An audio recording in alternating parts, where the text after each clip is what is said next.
Committed ആയിട്ടുള്ള ഒരാളുടെ തൊടുന്നതോ കൂടെ ഇരിക്കുന്നതോ തെറ്റായിട്ട് എനിക്ക് തോന്നിയിട്ടില്ല. തൊടുന്നതും തെറ്റല്ല, ഉമ്മ കൂടെ ഇരിക്കുന്നതും കൊടുക്കുന്നതും തെറ്റല്ല. ഉമ്മ കൊടുക്കുന്നതും 110% തെറ്റല്ല. എനിക്ക് തെറ്റായിട്ട് അങ്ങനെ തോന്നിയിട്ടില്ല. തെറ്റല്ലെങ്കിൽ പിന്നെ എന്തുകൊണ്ടാണ് ഇത് പുറത്ത് കണ്ടുകൊണ്ടിരിക്കുന്ന ആള് അല്ലെങ്കിൽ ജാസ്മിനായിട്ട് വിവാഹം ഉറപ്പിച്ച ഒരാൾ പിന്നീട് അത് വേണ്ടെന്ന് വെക്കുന്നു?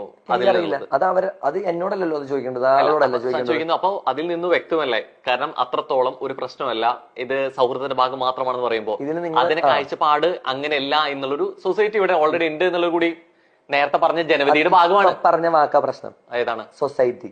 സൊസൈറ്റി ആ പയ്യൻ എന്തുകൊണ്ടായിരിക്കും അത് ചെയ്തിട്ടുണ്ടാവുന്നതാണ് എനിക്ക് തോന്നുന്നത് അറിയോ? അവന് സഹിക്കാൻ പറ്റാത്തോണ്ടായിരിക്കും അവൻ ആ പോസ്റ്റ് ഇട്ടിട്ടുണ്ടാവുക. അതായത് പുറത്ത് നിന്ന് എന്റെ വീട്ടുകാർ, ഞാനിപ്പോ എന്റെ വീട്ടിൽ നിന്നാണ് വരുന്നത്, എന്റെ അപ്പനും അമ്മയും പുറത്തുണ്ടായിരുന്നവരാ, എന്റെ കൂട്ടുകാർ പുറത്തുണ്ടായിരുന്നവരാ. അവർ വ്യക്തമായിട്ട് പറഞ്ഞു പുറത്ത് എന്താ നടന്നിട്ടുള്ളതെന്നുള്ളത്. അതിന്റെ അകത്ത് നടന്നിട്ടുള്ളത് നിങ്ങൾക്ക് അറിയില്ല. അതിന്റെ അകത്ത് നടന്നിട്ടുള്ള പെർസ്പെക്ടീവ് എനിക്കും അതിന്റെ അകത്തുള്ള കണ്ടസ്റ്റൻസിന് അല്ലെങ്കിൽ ഞങ്ങളുടെ ഇടയിൽ ഉണ്ടായിട്ടുള്ളത് എനിക്കും ജാസ്മിനും മാത്രമേ അറിയുള്ളൂ. മാത്രമേ അറിയുള്ളൂ. ജനങ്ങൾക്ക് അറിയില്ല. ജാസ്മിനും കൂടി പുറത്തു വന്ന് ഞാൻ അറിയിച്ചാൽ മാത്രമേ അത് ജനങ്ങളിലേക്ക് എത്തുള്ളൂ.